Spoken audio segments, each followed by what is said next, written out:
नमस्कार, आप देख रहे हैं जनता टीवी और मैं हूं अनिल के अंकुर। आज का मुद्दा इतना अहम है जो हर आदमी के स्वास्थ्य से संबंधित है, क्योंकि लखनऊ में एक बड़ा कार्यक्रम हो रहा है जिसमें देश भर से लगभग 5,000 से ज्यादा हृदय रोग विशेषज्ञ डॉक्टरों का जमावड़ा हुआ है और वो इस बात की चिंता कर रहे हैं किस प्रकार से कम पैसे में बेहतर इलाज किया जा सके और कैसे लोगों को जन सुविधा पहुंचाई जा सके। इस कार्यक्रम के आयोजन समिति के अध्यक्ष डॉक्टर आदित्य कपूर जी, जो SCPGI में कार्डियोलॉजी डिपार्टमेंट के हेड भी हैं, हमारे साथ मौजूद हैं। नमस्कार डॉक्टर साहब, एक चीज बात से पूछना चाहूंगा कि हृदय रोग किस तरीके से आप देखते हैं और किस तरीके से लोगों को हृदय रोग से दूर रहने के क्या सलाह देते हैं? पहले सलाह दे दीजिए आप। सबसे पहले तो आपके श्रोताओं को नमस्कार। और ये जैसा आपने सही बताया, 76वीं annual CSI cardiological society of India meeting है, जो कि हमने इंदिरा गांधी प्रतिष्ठान में इसका आयोजन किया है। 5 तारीख से आरंभ हुई है, 8 तारीख की मध्यांतर तक, दोपहर तक चलेगी। इसके अंदर मैं हैप्पी हूँ बताने के लिए कि लखनऊ में 30 साल के बाद इसका आयोजन हो रहा है और इतनी अच्छी कॉन्फ्रेंस है जो हमें फीडबैक मिल रहा है। करीब 3-3.5 हज़ार डेलीगेट्स आए हैं, नेशनल भी और इंटरनेशनल भी। हमारी मेजर जो सोसाइटीज़ होती हैं, European society of cardiology, American college of cardiology, Australia, New Zealand, 7 continents इसमें रिप्रेजेंटेड है। जो आपने बात पूछी, इसके अंदर जो मेन हमारा मुद्दा है, कॉन्फ्रेंस का थीम है हीलिंग द हार्ट, कि हार्ट को कैसे आप हील कर सकते हैं फ्रॉम प्रिवेंशन टू इंटरवेंशन।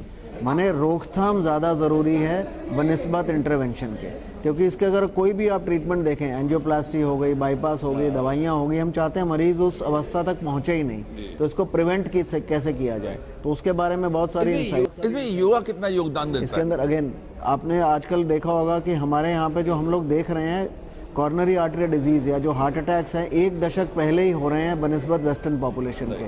हम लोग 20, 25, 30 साल की उम्र में हार्ट अटैक्स देख रहे हैं। इन लोगों को ना केवल डायबिटीज़ ज़्यादा है, ब्लड प्रेशर ज़्यादा है, थोड़ा से शारीरिक वजन भी इनका ज़्यादा है। और भारतीय मूल के जो लोग हैं उनके अंदर जेनेटिक भी प्रेडिस्पोजिशन होता है कि उनको हार्ट डिजीज़ ज़्यादा होता है। ऐसा क्या? इसका कारण ये है, इसको हम लोग एक बड़ा अच्छा किसी ने बोला है, नेचर एंड नर्चर। नेचर है आपकी कुदरती और नर्चर है जो बाकी प्रिवेंटेबल रिस्क फैक्टर्स है, जैसे कि अनियमित जीवन शैली होना, डायबिटीज़ होना। तो कुछ जीन्स तो हैं ही, लेकिन उसको हम कंट्रोल करने के लिए तो जीन्स के लिए कुछ नहीं कर सकते। हम अपना जीवन शैली अच्छा कर सकते हैं। जीवन शैली अच्छा करने के लिए हमें एटलीस्ट 6 घंटे की स्लीप होना ज़रूरी है। जो खाना पीना है उसको अच्छा रखना है। हम लोगों ने डिस्कशन ये भी किया कि डाइट का कैसा रहना चाहिए हार्ट डिजीज़ में। तो कम से कम आपको 5 से 6 सर्विंग्स फ्रूट्स की और ग्रीन लीफी वेजिटेबल्स की वो रखनी चाहिए। टोबैको और अल्कोहल से दूर रहना चाहिए और करीब 30 से 35 मिनट की एक्सरसाइज रोज। शराब से दूर रहना चाहिए। ये शराब से क्यों? ये मैं बड़ा हैप्पी हूँ, ये आपने सवाल पूछा और आप मंद मंद मुस्कुरा भी रहे हैं। तो आपके श्रोताओं को जान के ये बड़ी खुशी होगी कि हम लोग जो लिमिट है हम लोगों की अल्कोहल इंटेक की, वो है करीब 2 पैग्स। 60 ml? नहीं, 30 ml। तो इसके अंदर 30 ml है, 60 ml नहीं है। और लेकिन फिर इसमें एक और ह्यूमरस में बात बताना चाहूँगा, जो लोग नहीं पीते हैं हम उनको ये नहीं कह रहे हैं कि आप 2 पैग लेना शुरू करो। जो लोग ले रहे हैं उनको कहते हैं कि हाँ, उसको लिमिट रखिए, क्योंकि हर चीज़ की अगर हम अधिकतम चीज़ हो जाएगी, अत्यधिक हो जाएगी तो ख़राब चीज़ है। अच्छा, एक चीज़ में क्योंकि लीकर की बात आई है, तो बियर और लीकर तो आदमी जब लेता है तो कभी कभी बियर पी लेता है, तो इसमें क्या अंतर है इन दोनों में? अगर हार्ट में क्या इम्पैक्ट मारेगा अगर पीले लीकर? बहुत अच्छा सवाल है। और इसके अंदर जो बियर है उसके अंदर अल्कोहल कंटेंट कम है, लेकिन शुगर और कार्बोहाइड्रेट कंटेंट ज़्यादा है। अगर शुगर फ्री मिल जाए तो आप ज़रूर पीजिए और हमें भी बताइए कहाँ मिल रहा है। कोरोना जो ओरिजिनल मैक्सिकन है। बिल्कुल सही बात है। तो हम कहते हैं कि अवॉइड करिए, लेकिन यदि ले रहे हैं तो लिमिट मिनिमाइज कर दिया। तो जैसे एक ही बताइए, आपने जैसे खान पान की बात की, भारतीय जो तौर तरीके हैं, लोगों की आर्थिक स्थिति है, उसको देखते हुए आदमी कैसे क्या खाए, कैसे पिए, मतलब ये कैसे रहन सहन करे, ये महत्वपूर्ण है, क्योंकि इलाज कराना आमतौर पे बड़ा मुश्किल है।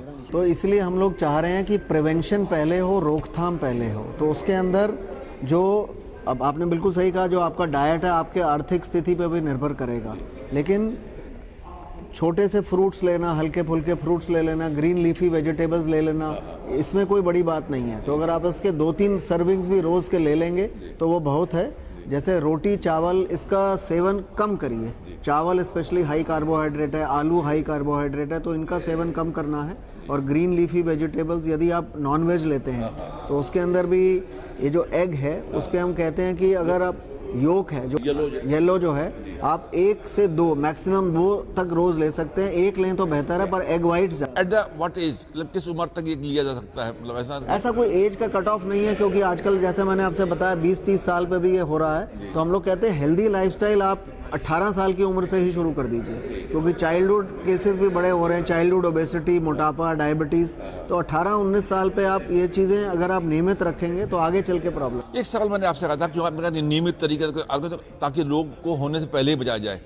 योग कितना योगदान देता है हृदय को रोकने के लिए? बहुत अच्छा सवाल, बड़ा कॉन्टेक्चुअल रेलेवेंट सवाल है। तो हम लोग चाहते हैं कि अगर जो भी आप एक्सरसाइज कर रहे हैं, अगर आप उसमें योगा, प्राणायाम, मेडिटेशन इसको इनकॉर्पोरेट कर सके तो बहुत अच्छा है, बिकॉज इससे जो एक इंटरनल पीस मिलती है वो बहुत जरूरी। वर्ल्ड वाइड ये एक्सपेक्टेड है क्या? वर्ल्ड वाइड ये पूरी दुनिया में क्या इस बात को जोर दिया जा रहा है कि योग करें? बिल्कुल, हमारे तो इंडिया का ही देन है ना। पब्लिश स्टडीज भी हैं कि योगा जो है अगर आप करेंगे तो आपकी हार्ट डिजीज होने की संभावना कम रहती है। तो हम लोग इनकरेज करते हैं योगा, प्राणायाम ये सब करें। लेकिन अक्सर लोग जिम करते करते वहाँ भी आदमी लंबी ब्रीदिंग कर रहा है, जब कार्डिक करता है तो लंबी, मालूम कार्डिक कर रहा है, उसी में उनको कार्डियो अटैक पड़ गया। हाँ, तो आजकल जैसे सही कहा आपने, जिम्स में हम लोगों ने देखा कि इंसिडेंस बहुत बढ़ रहा है। तो हम लोगों को यही कहते हैं, यदि आपने जिम ज्वाइन किया तो रेगुलेटेड एक्टिविटी रखिए।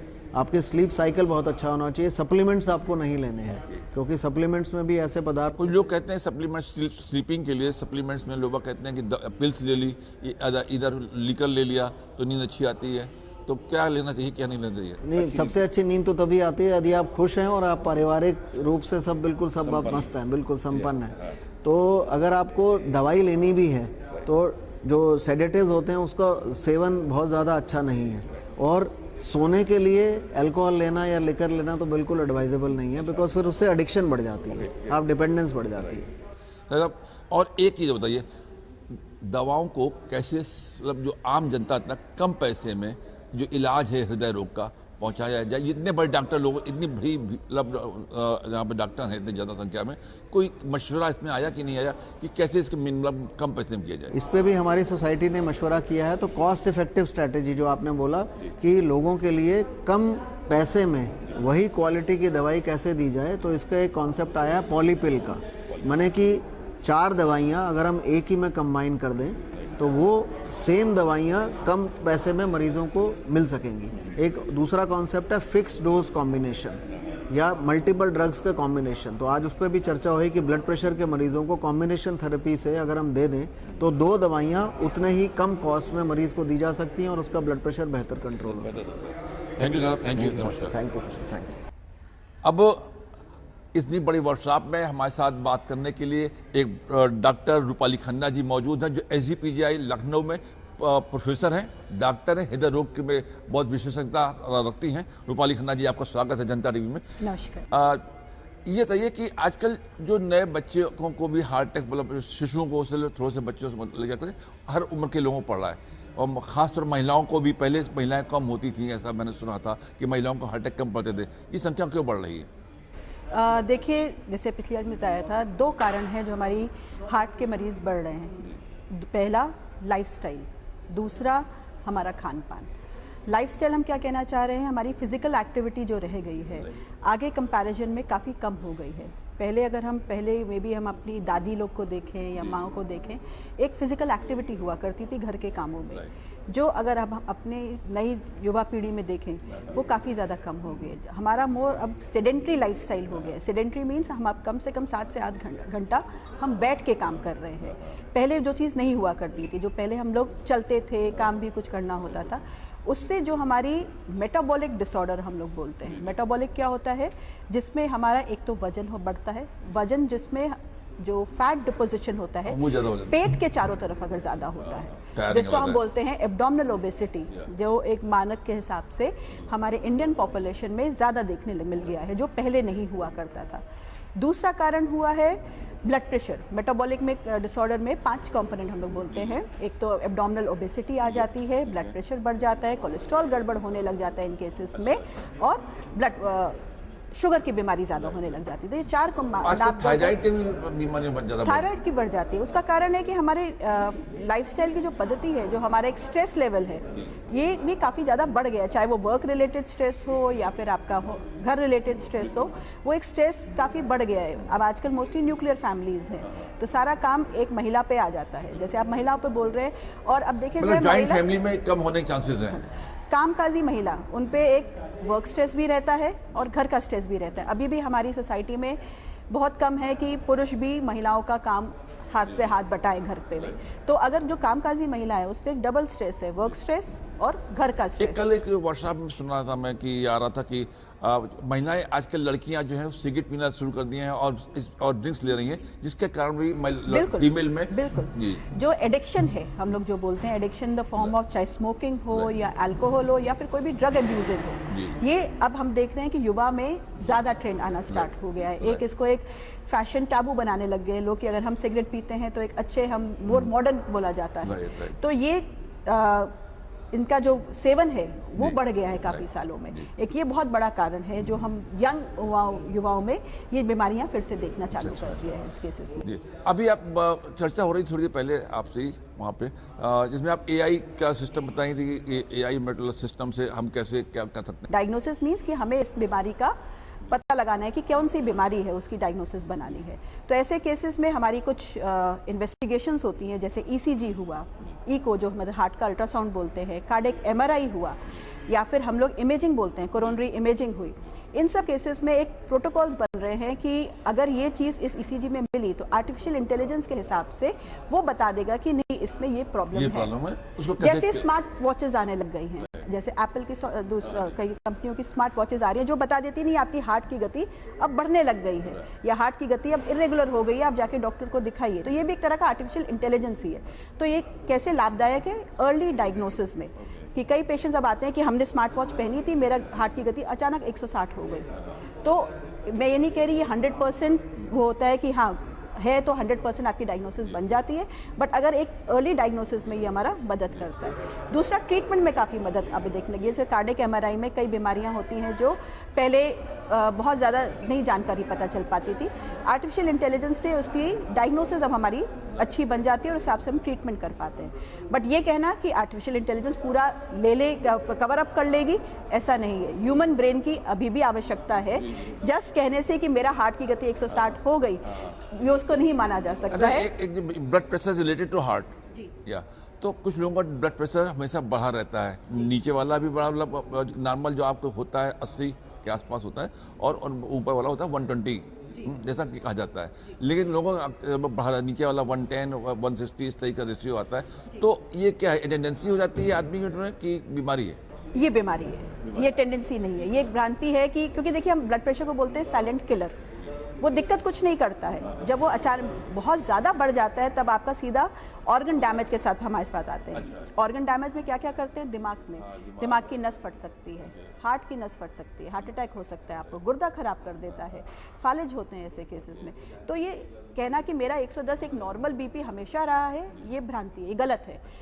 नॉर्मल पर्सन का, हेल्दी पर्सन का बीपी 120-80 ही होना चाहिए। अगर आपका 110 है, आपको कोई दिक्कत नहीं है, तो इसका मतलब ये नहीं कि नॉर्मल है, आपको उसकी दवा लेनी ही है। नहीं तो ये 110 बीपी आपके धीरे धीरे गुर्दे को खराब करेगा, धीरे धीरे हार्ट को खराब करेगा, और फिर जब दोनों डैमेज हो जाएंगे ऑर्गन तब जाके। तो शुरुआत में बताया था बच्चों में बीमारियां बढ़ रही हैं, तो कितने परसेंट इसमें हाल में, तो आफ्टर कोरोना जो है तमाम बीमारी, हार्ट अटैक की समस्याएं बहुत बढ़ के आई थी। तो अब उनको कैसे आप लोग किस नज़रिए से देख रहे हो? देखिए एग्जैक्ट फिगर बताना तो हमारे लिए भी अभी मुश्किल है, बिकॉज इस समय शोध जितने भी हुए हैं किसी ने ये नहीं दिखाया कि इतना परसेंटेज हमें बच्चों में मिला है करके।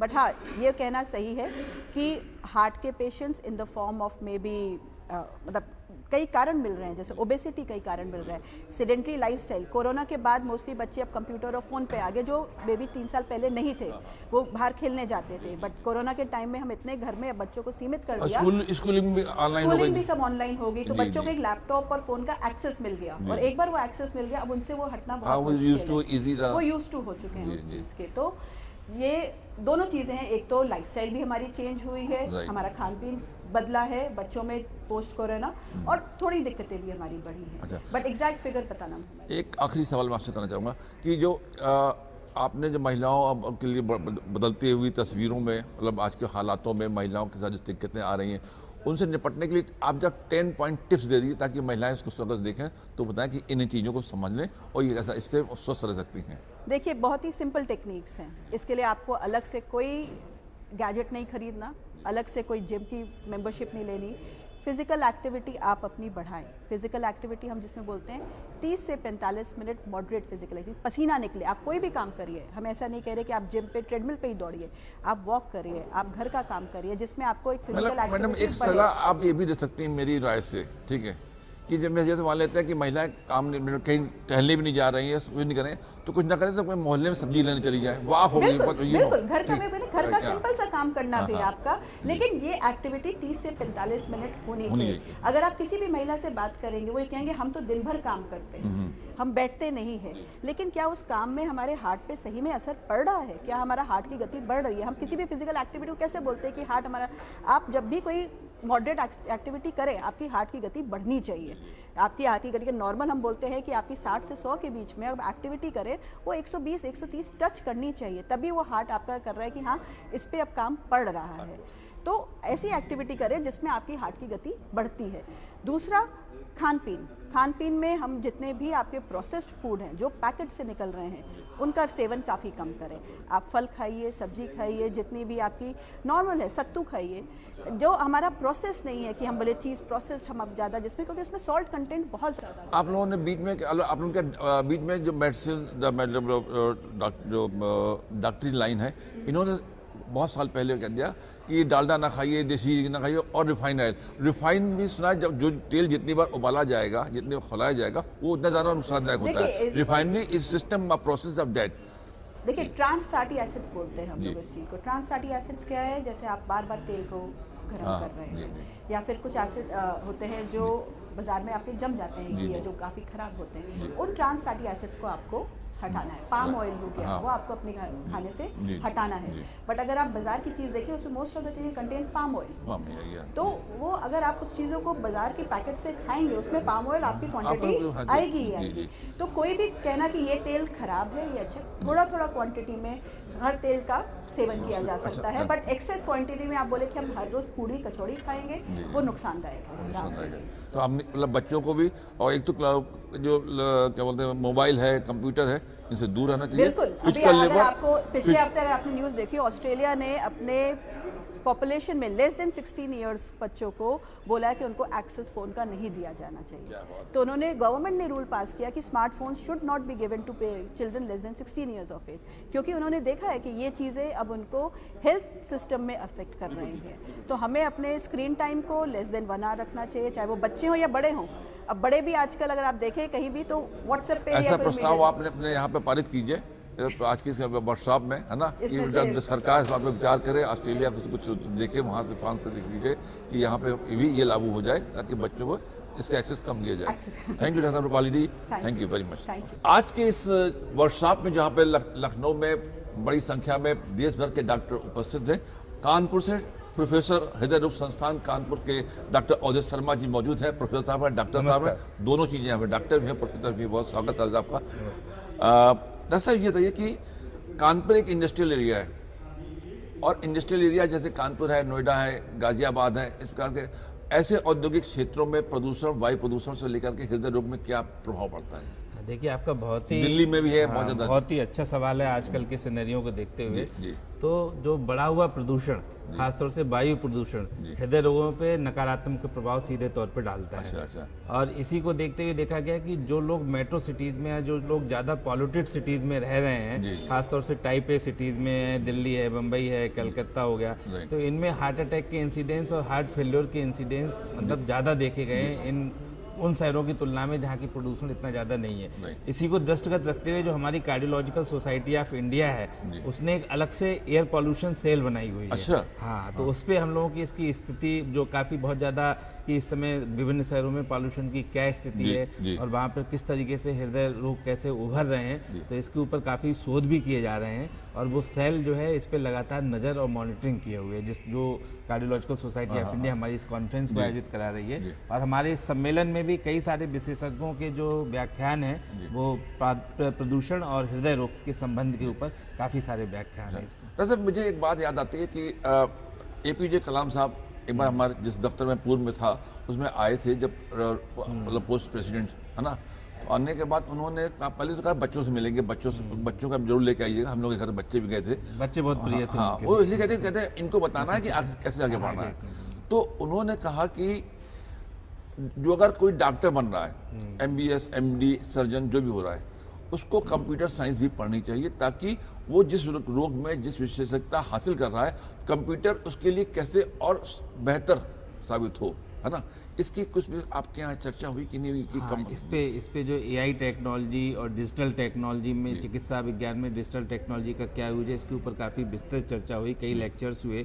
और इवन जो आर्टिफिशियल इंटेलिजेंस पे जो जिनका मेन वर्क है डॉक्टर साहब का, जी जी, तो लंदन के हैं डॉक्टर रॉक्सी सीनियर, तो वो भी हम लोगों के यहाँ पे आए, उनके भी कई लेक्चर्स हुए कि एट्रियल जो बहुत सी जैसे दिल की गति अनियमित हो जाती है, जी। तो एप्पल की अगर जैसे वॉच पहने हुए हैं तो वॉच से मॉनिटरिंग, एप्पल की नहीं बहुत सारी कुछ कंपनियों की हाँ, वॉच हाँ, आती हाँ, है, स्मार्ट तो वॉच मॉनिटरिंग हो जाती है स्मार्ट वॉच से पता चल जाता है कि कब हृदय की गति अनियमित हुई, तो मरीज उस समय अपनी जेब से, जिसको हम लोग पिल इन पॉकेट अप्रोच कहते हैं कि जेब में दवा डाल के रखी हुई है, उसको एहसास हो गया कि दिल की गति जो है गड़बड़ हुई है, कंफर्म किया उसने घड़ी से और दवा तुरंत खा ली। जैसे शुगर कम होती है वो चीनी रखे चलते हैं। बस ऐसी टेलीमेट्री से जो है उसके चिकित्सक है, उसका जो भी जो है नर्सिंग स्टाफ है, उसके पास सूचना पहुंच जाती है कि आपके इस मरीज को जो है इस समय हार्ट की गति अनियमित हो रही है, तो तुरंत वो फ़ोन कर देते हैं कि आप इस दवा का सेवन करिए। और भी बहुत सारे टूल्स हैं जिसमें कि आर्टिफिशियल इंटेलिजेंस का चिकित्सीय विज्ञान में बहुत ज़्यादा रोल है, बहुत ज़्यादा इम्पोर्टेंस है, क्योंकि मैन पावर चिकित्सकों की संख्या में इतनी ज़्यादा नहीं है जितनी जनसंख्या के हिसाब से होनी चाहिए। तो उसमें ये आर्टिफिशियल इंटेलिजेंस और जो रोबोटिक साइंस जो है वो काफ़ी मदद कर सकती है। और बहुत सी सर्जरी, इवन हम लोगों की कार्डियक में एंजियोप्लास्टी, आजकल रोबोटिक एंजियोप्लास्टी भी काफ़ी जगह पर हो रही है। ये रोबोटिक एंजियोप्लास्टी है क्या? रोबोटिक एंजियोप्लास्टी, जैसे जब हम लोग एंजियोप्लास्टी में कैथ लैब में जाते हैं तो रेडिएशन लगातार हम लोगों को जो है पड़ता है, तो वो कि हमारे स्वास्थ्य के लिए भी हानिकारक होता है, क्योंकि हमें तो लगातार कैथ लैब में ही वर्क करना है, रेडिएशन में काम करना है, दिन में 10 केस करने हैं, 20 केस करने हैं। मरीज का तो ये है कि आया, उसने अपना केस कराया, फिर वो चला गया, तो उसको बार बार नहीं आना होता है। तो ऐसे में रोबोटिक एंजियोप्लास्टी बहुत फायदेमंद होती है। काफ़ी चिकित्सक हमारे रोबोटिक एंजियोप्लास्टी को कर रहे हैं, तो उसमें आप बाहर बैठकर गाइडेंस दे सकते हैं कि किस तरीके से कैथेटर जाता है बटन्स की माध्यम से, और एंजियोप्लास्टी अच्छे तरीके से हो जाती है। कहीं बीच में जरूरत पड़े तो आपको सिर्फ उसी समय के लिए अंदर घुसना पड़ता है, लगातार रेडिएशन जो है में वाले क्षेत्र में आपको रहने की आवश्यकता नहीं पड़ती है। काफ़ी सारे अस्पताल में विधि से एंजियोप्लास्टी की जा रही है। अच्छा, जो हम लोग प्रदेश में, देश में जो व्यवस्थाएं हैं, मतलब अलग की जो डॉक्टरों के लिए जरूरी होती है, खासतौर से बिजली, अब रोबोटिक कर रहे हो, अगर बिजली चली जाए तो क्या होगा? नहीं, तो बैकअप रहता है यूजली। ऐसी सुविधाएं, खासतौर से जो बैकअप वाली सुविधाएं, वो तो हम नॉर्मल अपने जैसे कैथ लैब में हम एंजियोप्लास्टी कर रहे हैं, तो उसमें भी बिजली चली जाए, कैथ लैब बंद होगी तो सब कुछ दिखाई नहीं पड़ेगा।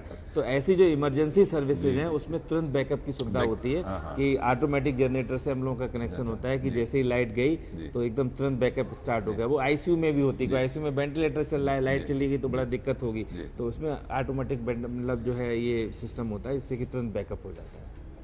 ये यूथ में जो हैबिट डेवलप हो रही है, पहले जब पुरुषों में थी शराब पी कर, आजकल लड़कियों में हो रही है ना, तो आखिर इसको मतलब इस आदत को कम करने के लिए जो आज की आपकी वर्कशॉप पिछले 3 दिन से चल रही है, कल भी है ना, तो इसमें कैसे क्या व्यवस्था है? कि ये बहुत ही आपका सही सवाल है, क्योंकि आज का हमारा युवा जो है ये धूम्रपान, बीड़ी, सिगरेट, गुटखा, तंबाकू, इसकी तरफ बहुत आकर्षित हो रहा है, अल्कोहल की तरफ बहुत आकर्षित हो रहा है। तो किसी भी तरीके नशे का सेवन जो है हृदय के लिए सीधे तौर पर नुकसान। ये पुराने जमाने में लोग हुक्का पीते थे, वो भी नुकसानदेह। कोई भी निकोटीन का सेवन, चाहे वो आप चबा के खाएं, चाहे वो आप बीड़ी या सिगरेट के फॉर्म में जो है उसको पिए, तो वो सीधे निकोटीन जो है हृदय की धमनियों को खुरदरा कर देती है। नॉर्मली हृदय की धमनियाँ बिल्कुल स्मूथ होती है, वहाँ क्लॉट नहीं जमता है। अच्छा, अच्छा। ये उसको खुरदरा कर देती हैं। हमारे पास ऐसे ऐसे इंसिडेंट्स है, कानपुर IIT के छात्र जो कि 25 साल के हैं, 30 साल के हैं, हार्ट अटैक हो गया। अरे। जब पूछते हैं कि रिस्क फैक्टर क्या है, तो बस एक ही रिस्क फैक्टर होता है कि सर तनाव होता था हमें, और हमने चैन स्मोकर हम बन गए, बहुत सारी सिगरेट पीने लगे, बीड़ी पीने लगे। तो एक तो हार्ट अटैक की दिक्कत करते हैं, दूसरा अगर जो ज़्यादा अल्कोहल का अगर आप सेवन कर रहे हैं तो वो हार्ट की मसल्स को वीक कर देता है और हार्ट फेल्योर की समस्या हो सकती है। अच्छा, अच्छा। जो हार्ट की पंपिंग 50% से ज़्यादा होनी चाहिए, वो ऐसे मरीजों में 20% 30% तक पहुंच जाती अच्छा, है। तो दोनों ही चीज़ें जो है नुकसान है। मैंने अपने उसमें एक जो है वो भी निकाला है फार्मूला की 6S में जो है सबसे पहला S जो है हमारा स्मोकिंग ही आता है। अच्छा, अच्छा। कि स्मोकिंग का सेवन बिल्कुल ना करें। जी, जी। दूसरा है स्लीप, कि प्रॉपर आप स्लीप लें 7 से 8 घंटे की, जैसा मैं भी बस डिस्कस कर रहा था। 6S। हाँ 6S। और तीसरा जो है कि सेडेंटरी लाइफ स्टाइल ना हो आपकी। अच्छा। आलस भरा जीवन ना हो, कि आप कोई व्यायाम नहीं कर रहे हैं, कम से कम एक दिन में कम से कम 30 मिनट जो है, और 7 दिन में 30 मिनट, कम से कम 5 दिन आपको व्यायाम करना ही करना है, चाहे योगा हो, मेडिटेशन हो, साइकिलिंग हो। Right। और फिर सॉल्ट मतलब ज़्यादा नमक का उपयोग आपको नहीं करना है, कि बहुत जो ऊपर से नमक हम लोग डालते हैं। फिर 5वां ऐसा होता है स्वीट, बहुत ज़्यादा मीठा नहीं खाना है। ये मीठा भी एक लिमिट में खाना है, ज़्यादा मीठा आप खाएंगे मोटे होंगे। मतलब आपके कहने का मतलब है कि आदमी ज्यादा नमक भी ना खाए, ज़्यादा मीठा भी ना खाए, और मिर्चा खा सकता है। हाँ, मिर्चा भी मतलब मिर्चा वो पेट की दिक्कत के लिए नुकसानदेह हो सकता है, लेकिन जी, हार्ट जी, के लिए जैसे उतना पान, नहीं। या। और छठा ऐसे स्ट्रेस, तनाव। अच्छा, जो स्ट्रेस, तनाव आजकल के सिनेरियो में, आजकल के समय में जो ज़्यादातर हार्ट अटैक हो रहे हैं, जी। क्योंकि अब देसी घी तेल चिकनाई नहीं खाना है, हर एक को पता चल गया है। बीड़ी सिगरेट नहीं पीना है, हर एक को पता चल गया है। लेकिन जो कुछ ऐसे फैक्टर्स हैं, खासतौर से स्ट्रेस और इम्प्रॉपर स्लीप, अच्छा। जो आदमी सो नहीं पा रहा है सही से, और जो तनाव ले रहा है, ये आजकल बहुत जो युवाओं में हार्ट अटैक के तो जो इस कारण जब जैसे आपने बताया भी IIT के बच्चे हैं या जहाँ भी ऐसे इंस्टीट्यूट्स हैं, वहाँ के बच्चों के लिए हो जाता है, क्योंकि उनका पढ़ाई का स्ट्रेस काफ़ी होता है, stress, आपस में ही कंपटीशन होता है, जिसके कारण उनको एक दूसरा पार्ट लेना पड़ता है एडिशनल, जिसमें स्मोकिंग वन ऑफ देम।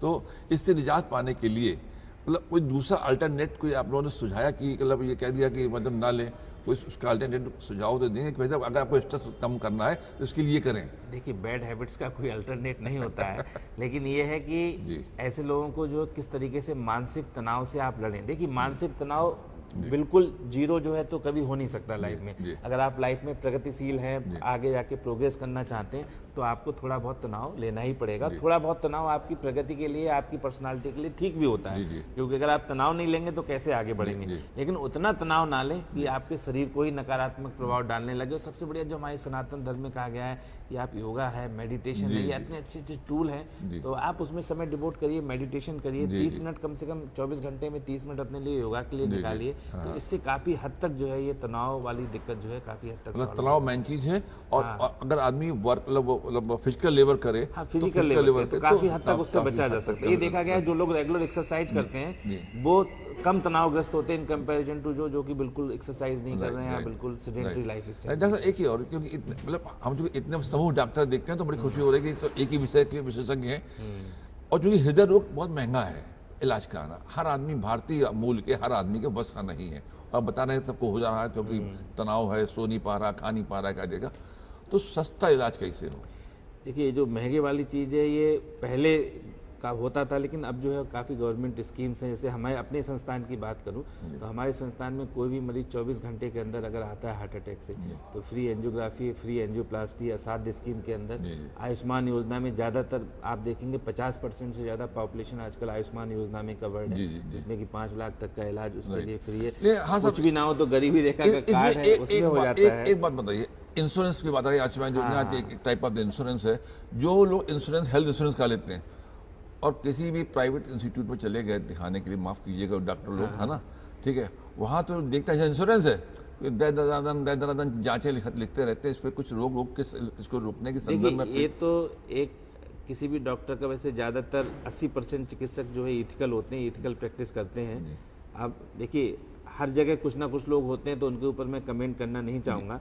उसमें जो है मरीज को भी जागरूक होना पड़ेगा, समाज को जागरूक होना पड़ेगा, है ना। और मेरी यही गुजारिश है हर एक से, हर चिकित्सक से, कि आप अपने जो चिकित्सक होने के धर्म का निर्वहन करें और वो कार्य करें जो कि समाज के हित में हो, क्योंकि उसी समाज में आपको रहना है। वो समाज स्वस्थ होगा तो आपकी भी प्रगति होगी, समाज की प्रगति होगी, देश की। क्या बात है साहब, क्या पॉजिटिव आपके वो है। धन्यवाद, थैंक यू डॉक्टर उदय शर्मा जी, कानपुर से। Thank you.